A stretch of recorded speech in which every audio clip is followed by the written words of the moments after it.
Universalist Church. We've got a great way to start this show.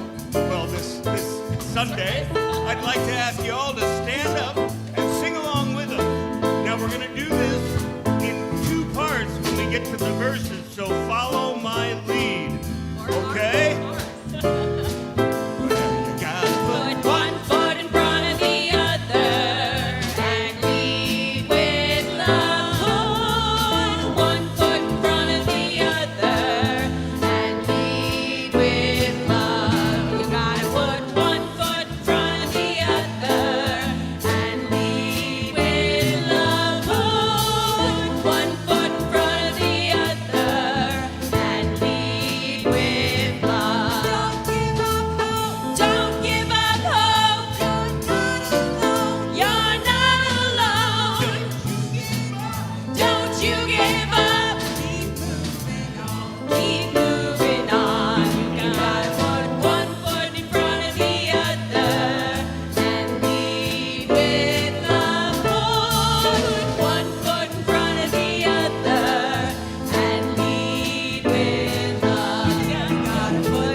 Well, welcome to the Sunday morning worship service at DuPage Unitarian Universalist Church. My name is Doug Coker-Cowan, and I'm a member of the Board of Trustees. Unitarian Universalism is a faith tradition committed to creating a just and flourishing world for all people. Our Universalist theology tells us that every person is worthy of love. Thus, when we say, whoever you are, wherever you are on your life's journey, you are welcome here. This is our message of love to you, inviting your whole self into this space to help us co-create a world centered on our values.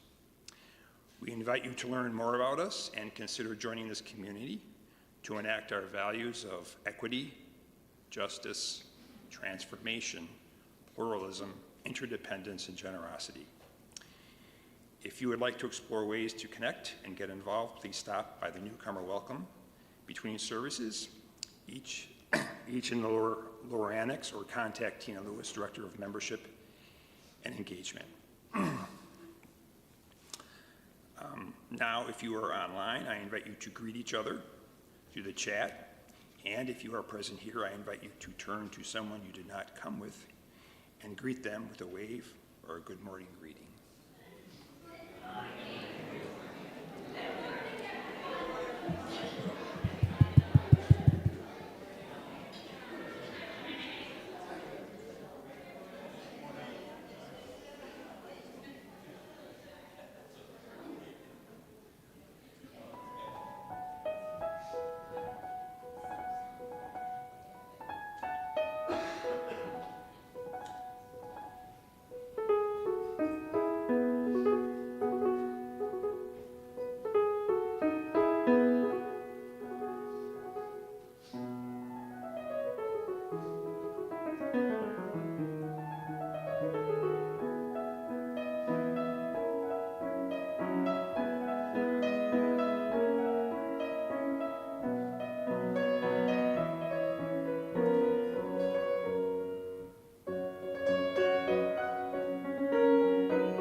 Together, we light this chalice to center ourselves in the sacred moment. We call upon the ancestors, those who tended the flame before us. We call upon our children, whose brilliant spark remind us to seek out courage and challenge. We can call upon one another to remind us we are never alone on the journey. We call upon ourselves to hear the call of this flame and nurture it with love. Good morning. Welcome to this place of love, this place of communal flourishing. We gather each week to open our hearts, to expand our minds, and to see the sacred within each other. Come, let us worship together.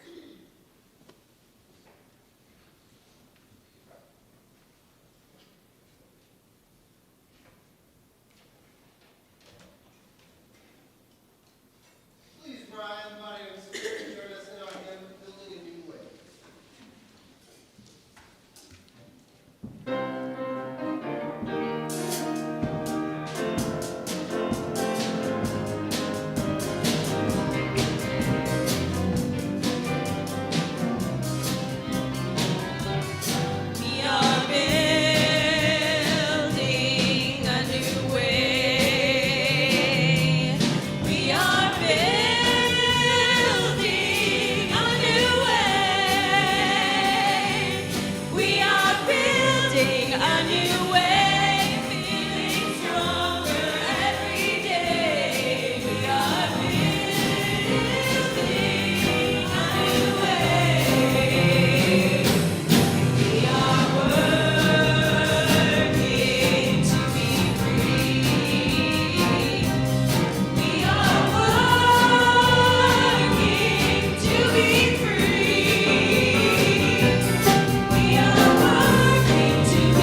mission statement of DuPage Unitarian Universalist Church reminds us of who we have agreed to be, who we are. Please join me in reading our mission statement. We gather as an inclusive community to grow in character, mind, and spirit, and to transform the world towards fairness, love, and compassion. The vision statement of DuPage Unitarian Universalist Church is our dream, who we wish to become. Please join me in reading our vision statement. We strive to boldly enact our values towards a just world as we nurture our growth to become a more inclusive and deeply connected intergenerational community.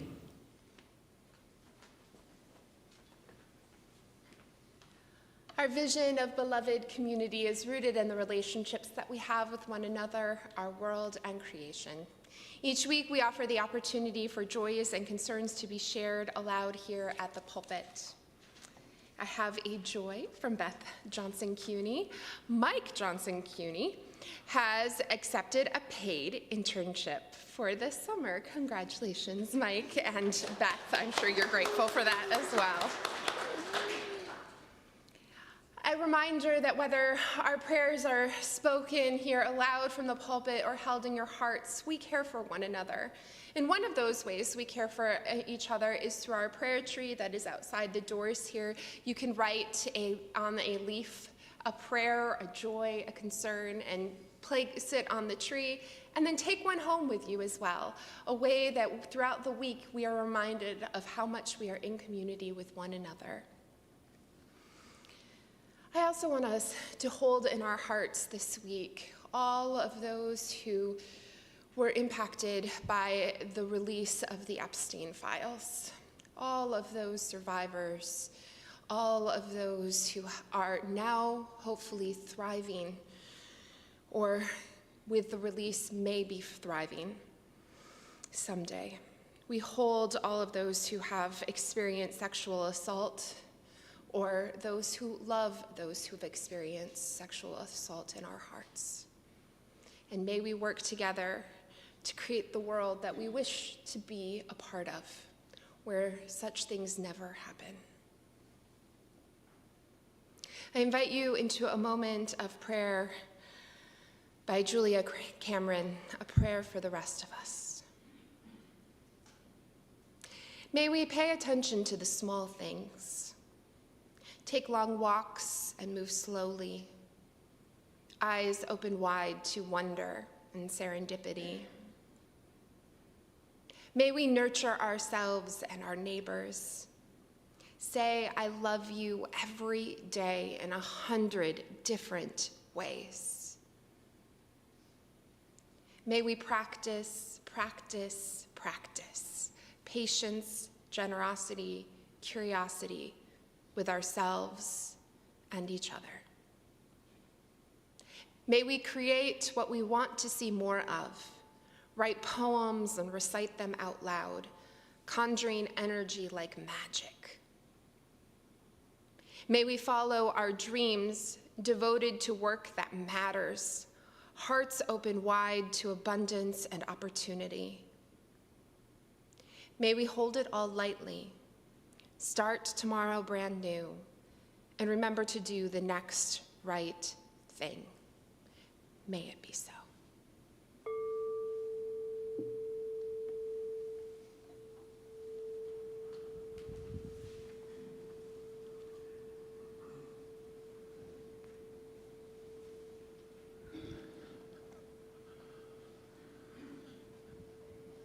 It is time to gather, and I'd like to invite all the kids to come forward and join me for a story and an activity. Come on forward.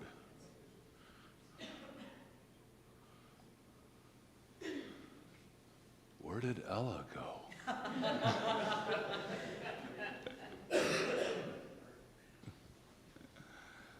Well, come on up, Lucas, Easton, Sawyer.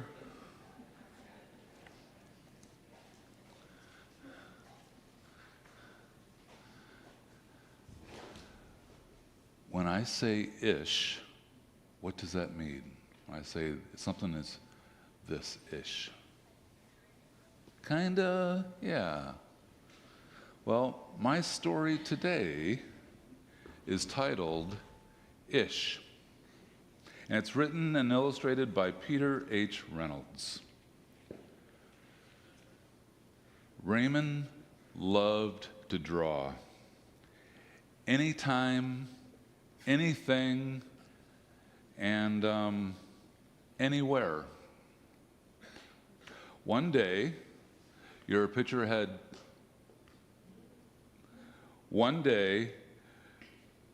Raymond was drawing a vase of flowers.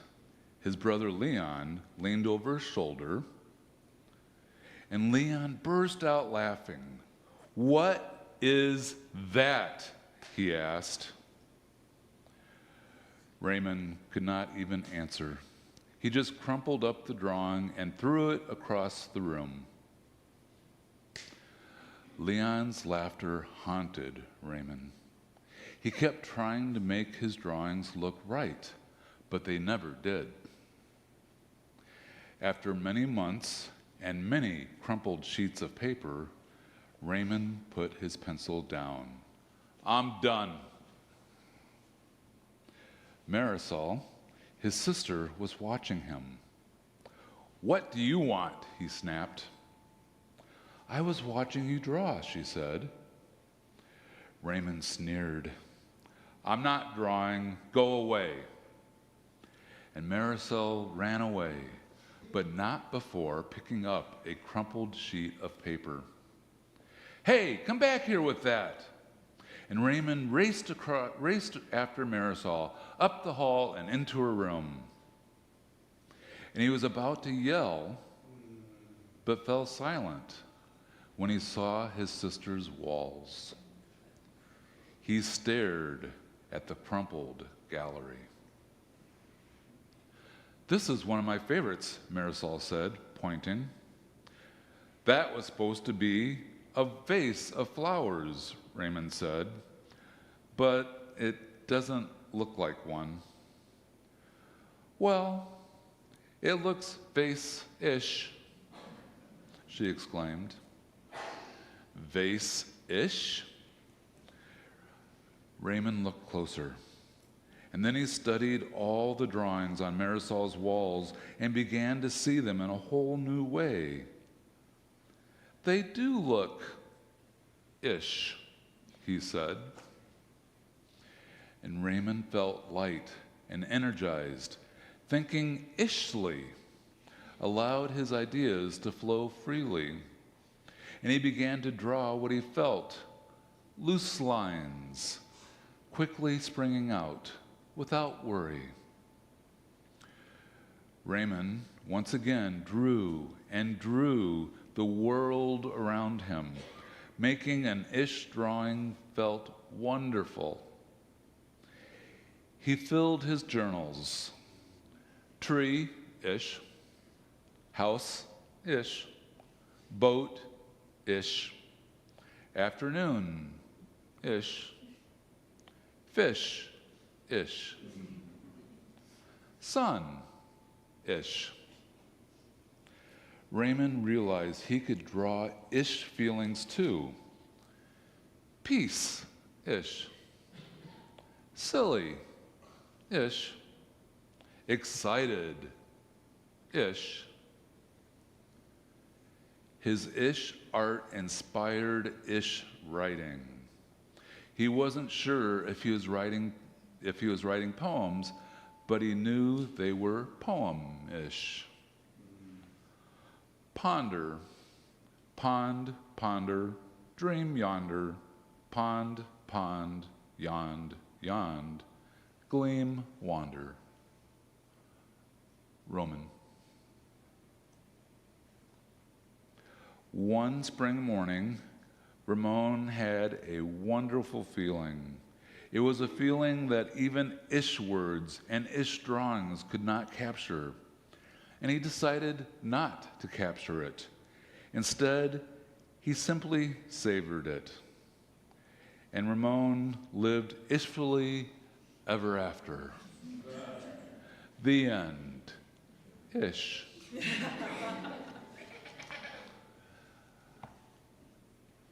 Can you guys draw?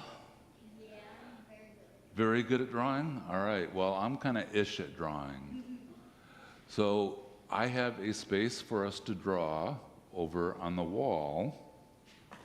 Let's go for a field trip.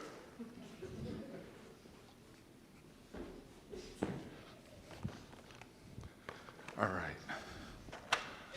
I'm gonna draw.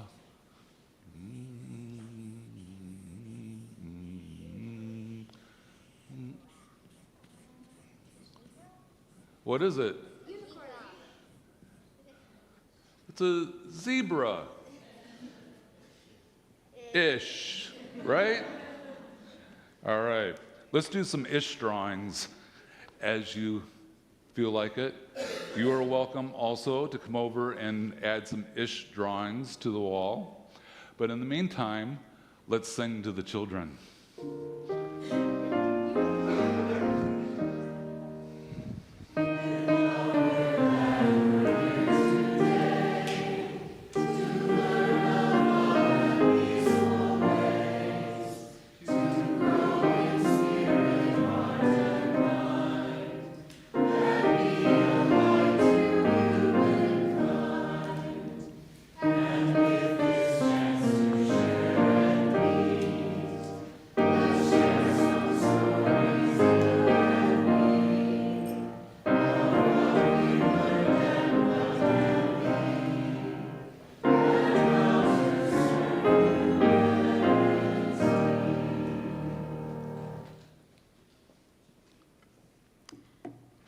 Giving of our treasure is how we reciprocate the many gifts we are given by this community and how we live our values in the world.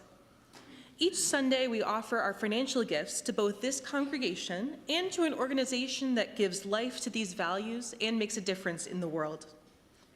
This month's special collection recipient is the Tom Galloway Scholarship Fund at College of DuPage, a legacy of Tom Galloway, who, with his wife Bobby, was a longtime member of DEUC.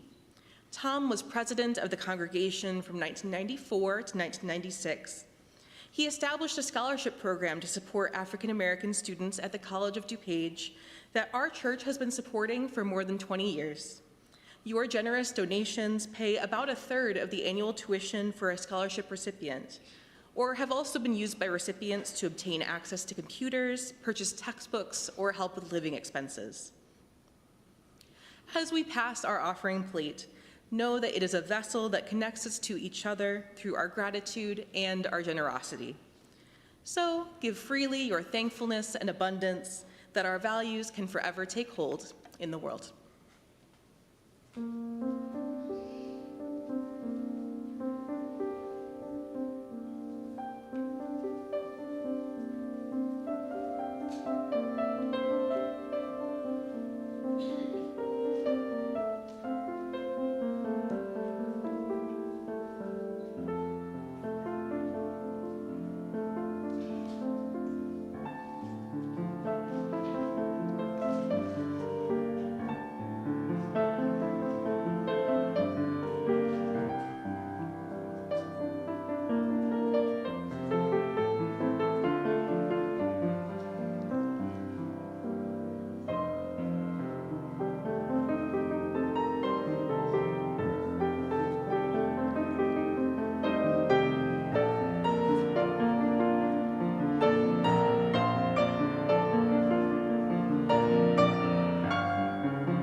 Last November, I read a book titled I Am We by Susan Verde.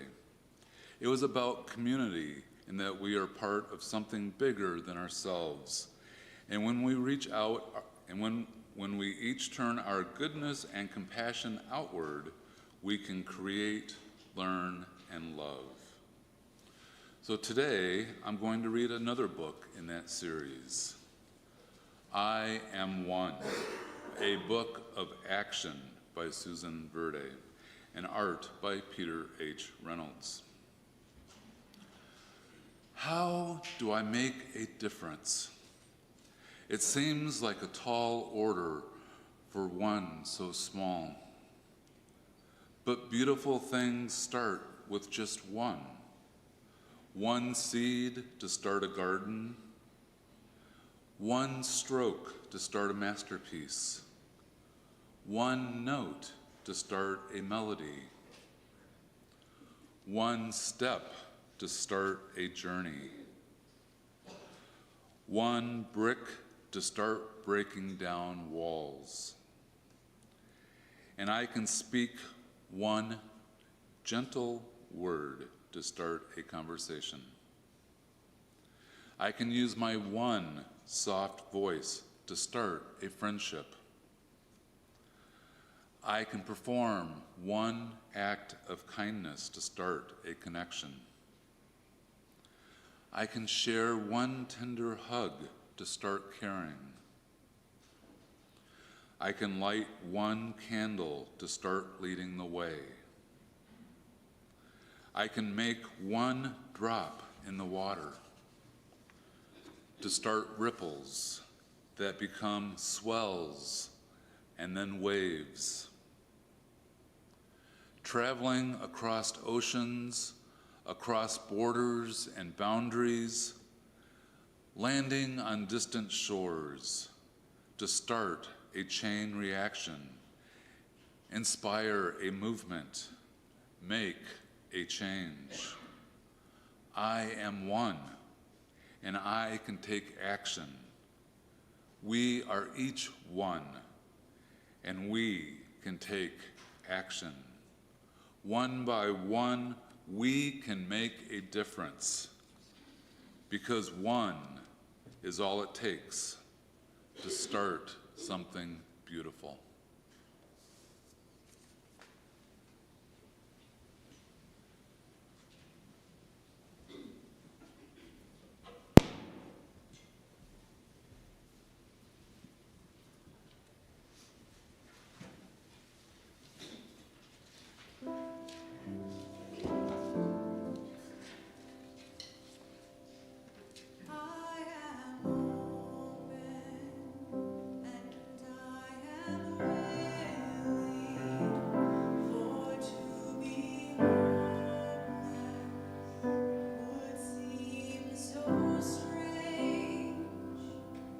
It dishonors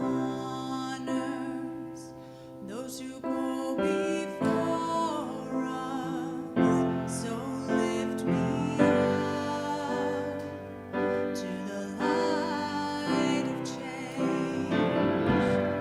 There is a hurting in my family, and there is sorrow in my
My friend, Reverend Dr. Abby Mohop, a fellow non-capitalizer of her name, gifted me with this block art, and I know it's really hard to see, so after the service you can come up and take a look.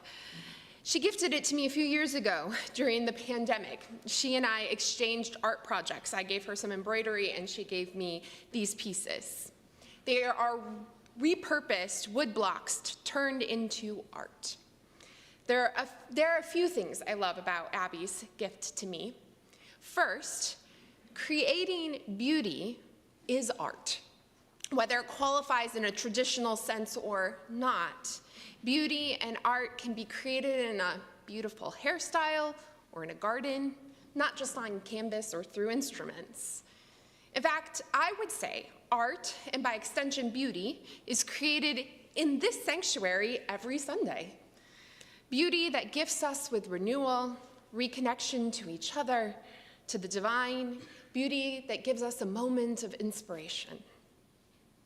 But the other thing I like about this art is that it works both ways. Creating beauty is an act of resistance. But resistance is also an act of creating beauty. One of the many gifts I was given on my recent trip to Minneapolis was experiencing the many ways that communities resist tyranny, hate, and authoritarianism in ways that compel art and beauty, and most especially, creativity. What is not published in the news, or even widely known about what is happening in Minneapolis, is the underground civil resistance movement that is happening. And I can only share a small part because I only know a small part, but I also know that there are other things that are happening that are not seen and shared. What I know of are classrooms happening in basements, encrypted chats of legal organizers, neighbor-to-neighbor grocery shopping, rent paid through Venmo by complete strangers, car alarms signaling when ICE agents are present on the streets, and so much more. The beauty of this is the network of connections that link one person to another, sometimes with 15 people in between. And while institutions like churches are helping, mostly with large-scale space utilization, this resistance is, by necessity, individual to individual. Mutual aid requires a willingness of heart and spirit, and most especially, connections that require us to see no stranger. Mutual aid is not institutional. In fact, it cannot be, because if it's organized at that level, there's a risk of governmental interference. And so, this network of mutuality is both remarkable and beautiful in and of itself, an art form. I'm going to share some pieces of art coming from the resistance with you. Some of the ways individuals take it upon themselves to create beauty as resistance. These artists chose beauty through creativity. The music in this video is by Lo-Fi Plum, entitled "Hey Oh, We Won't Be Silent."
have to laugh at that last one because Octavia Butler was a prophet for the ages, was she not?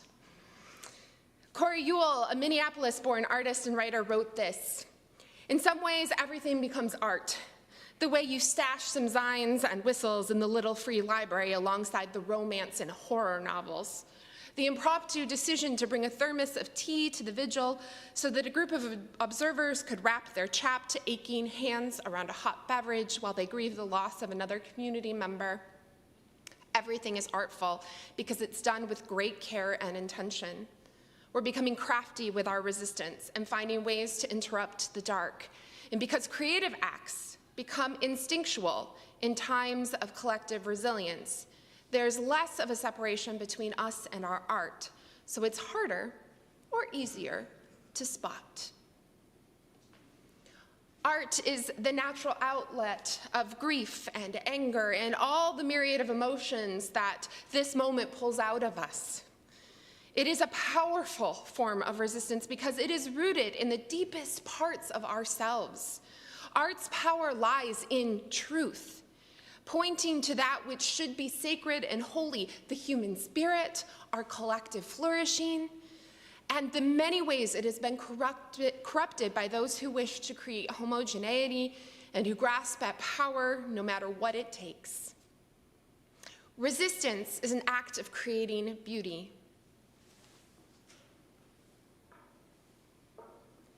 Creating beauty is an act of resistance.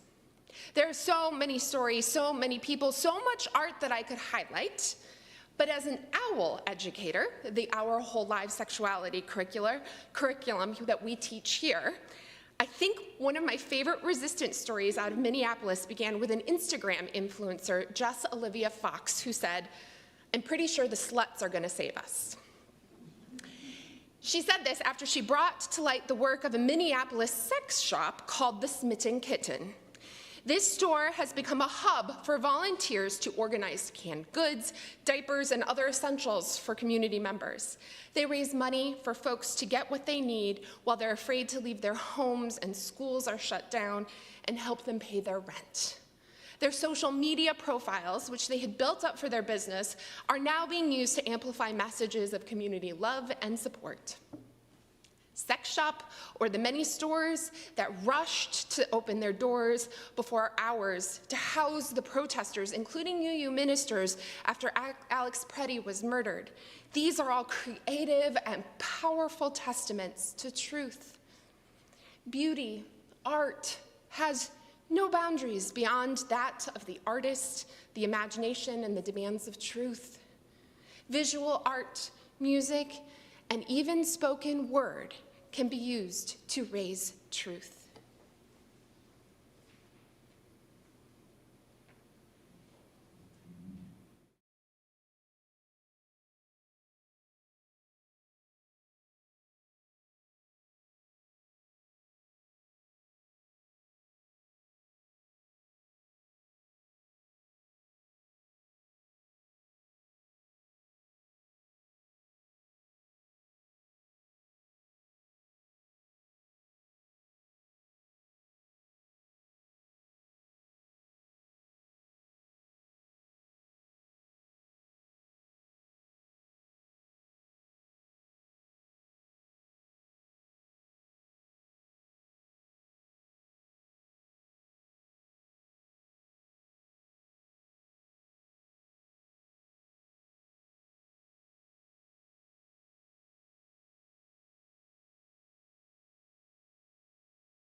Art has a particular place in resistance. Alejandro Garcia Rivera, a systematic theologian who published several books on the theology of art, wrote in his book, A Wounded Innocence, that the quality of art itself is not as important. Its value lies in its ability to activate the mind and the heart to the tenets of a faith.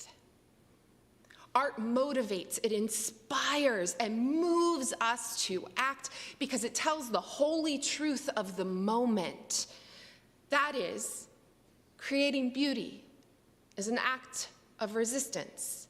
And those acts, whether particularly artistic or not, are also art and beauty when we live and enact our faith in the world. That is, resistance is an act of creating beauty. Of the many lessons that I took from the people of Minneapolis is that there is a place for everyone. There is no task too small or insignificant, no skill that cannot be utilized to help. At our congregation, our Justice Advisory Council will be tackling with you all the communal response we can cultivate to resist, the beauty that we can create together to speak truth to power. But do not discount the ways that you individually can act, both through the individual acts of beauty, but also through the many, many connections that you have. March, the organizing body of religious and community leaders that brought clergy to Minneapolis, are a group of pro-queer, interfaith, multicultural friends. Let me say that again. They are friends. And they brought 1,000 clergy folks. They've been resisting for over 20 years.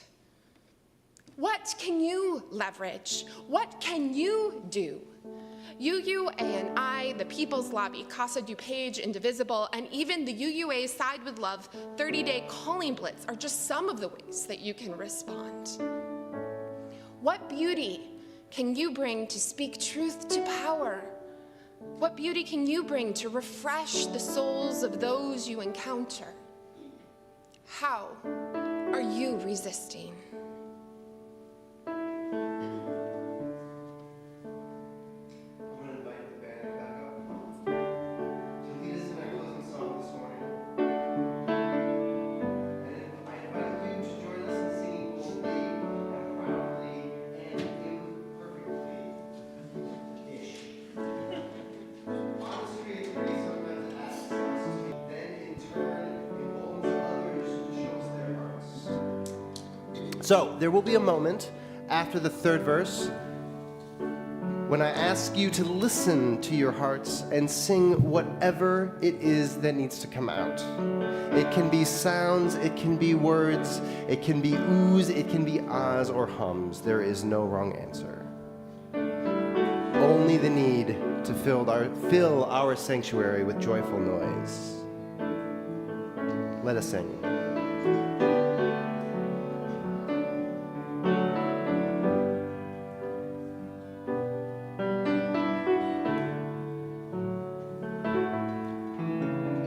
May it be simple. May it be simple,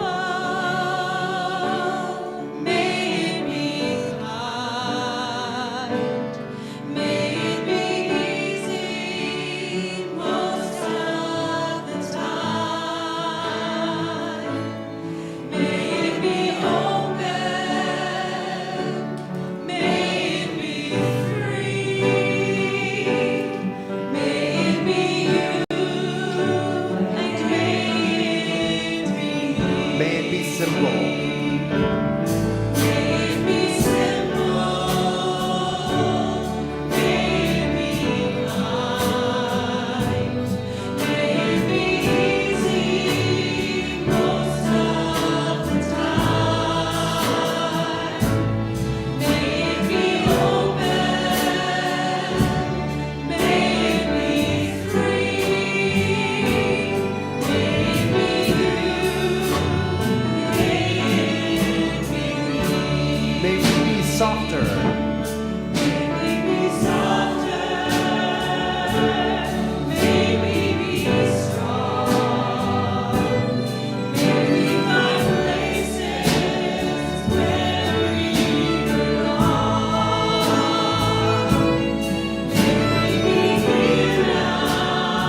Beloveds, I wish for it to be simple for you all, but I know it may not be.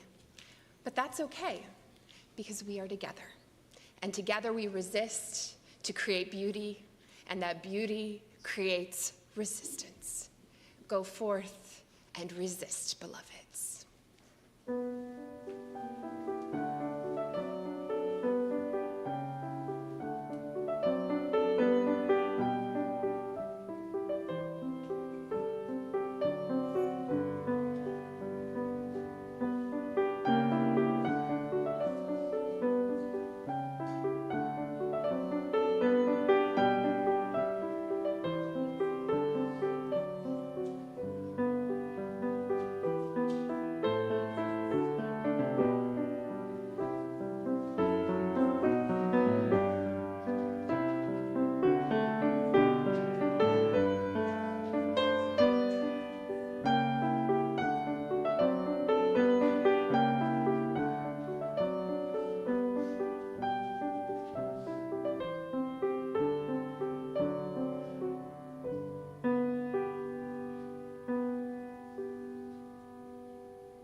Please join me in reading our chalice extinguishing words.